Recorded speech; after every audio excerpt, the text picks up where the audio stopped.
Magma beneath Yellowstone appears to be on the move. Park rangers at Yellowstone National Park are often asked to predict when the next major volcanic eruption will occur there. A team of USGS scientists surveying the park's underground magma reservoirs recently confirmed the standard response, probably not anytime soon.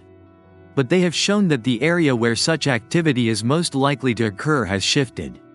It's not a typical pattern of major eruptions there. The area has had only 3 major ones in the past 2 million years. Those events are labeled caldera forming because the molten rock that emptied the underground reservoir left behind a hollow space, causing the overlying land to collapse, eventually forming a bowl-shaped depression.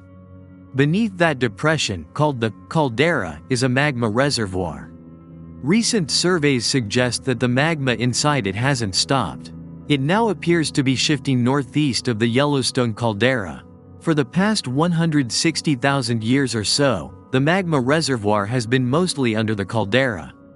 But a number of geological factors suggest that, even if there is movement, the reservoirs are unlikely to erupt, the paper says. That doesn't mean the region will be completely free of volcanic activity, just that it won't be a major eruption like the Big Three before it. Yellowstone is a tourist destination largely because of its volcanic activity. Hot molten rock beneath the Earth's crust fuels the geysers, hot springs, and boiling mud pots that draw throngs of tourists to this corner of Wyoming. So how did geologists come to their conclusion? First, not all magma forms the same. Magma is made up of different types of melted rock. Some contain more silica, some more basalt. Some are richer in minerals like iron or magnesium, some are less so. These differences are important for 2 reasons. First, these different mixes of minerals emit different magnetic and electric fields, which geologists can measure. That's what USGS scientists did, essentially mapping the magma reservoirs across the Yellowstone caldera area.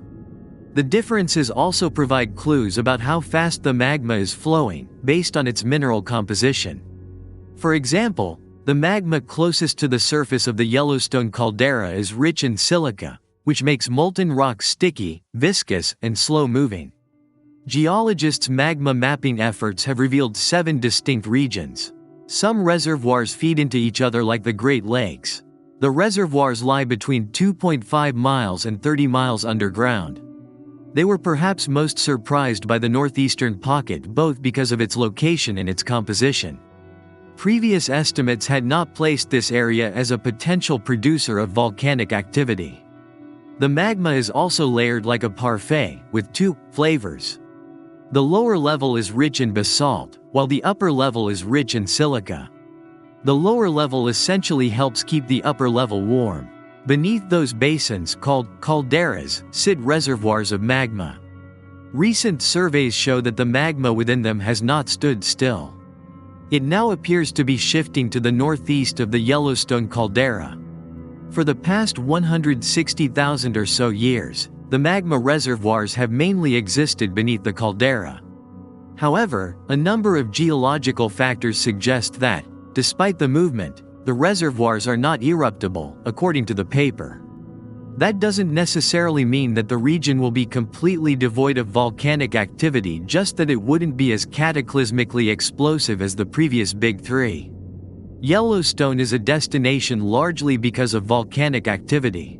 The hot liquid rock beneath the crust fuels the geysers, hot springs, and boiling mud pots that attract swarms of tourists to that corner of Wyoming. So how did the geologists come to their conclusion? First, not all magma is created equally. It is formed from different kinds of melted rock. Some contain more silica, some hold more basalt.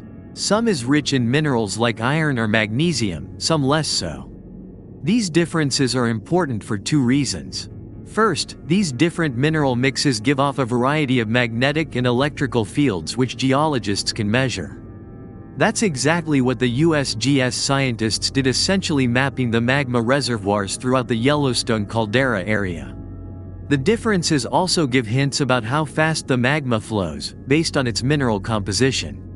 For example, the magma nearest the surface of the Yellowstone caldera contains a lot of silica, which lends the molten rocks a sticky, viscous, and slow-moving quality.